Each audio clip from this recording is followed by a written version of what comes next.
صحیح بخاری حدیث نمبر 89۔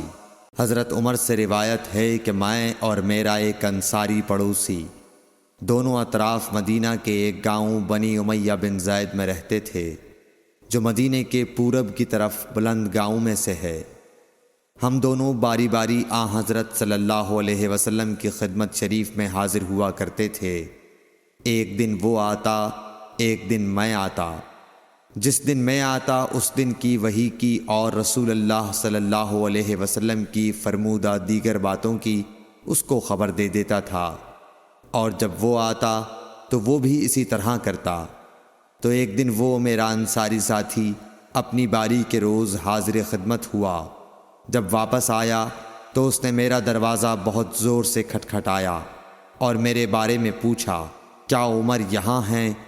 میں گھبرا کر اس کے پاس آیا۔ وہ کہنے لگا کہ ایک بڑا معاملہ پیش آ گیا ہے، یعنی رسول اللہ صلی اللہ علیہ وسلم نے اپنی بیویوں کو طلاق دے دی ہے۔ پھر میں اپنی بیٹی حفصہ کے پاس گیا، وہ رو رہی تھی۔ میں نے پوچھا، کیا تمہیں رسول اللہ صلی اللہ علیہ وسلم نے طلاق دے دی ہے؟ وہ کہنے لگی، میں نہیں جانتی۔ پھر میں نبی کی خدمت میں حاضر ہوا۔ میں نے کھڑے کھڑے کہا کہ آپ نے اپنی بیویوں کو طلاق دے دی ہے؟ آپ صلی اللہ علیہ وسلم نے فرمایا، نہیں، یہ افواہ غلط ہے۔ تب میں نے تعجب سے کہا، اللہ اکبر، اللہ بہت بڑا ہے۔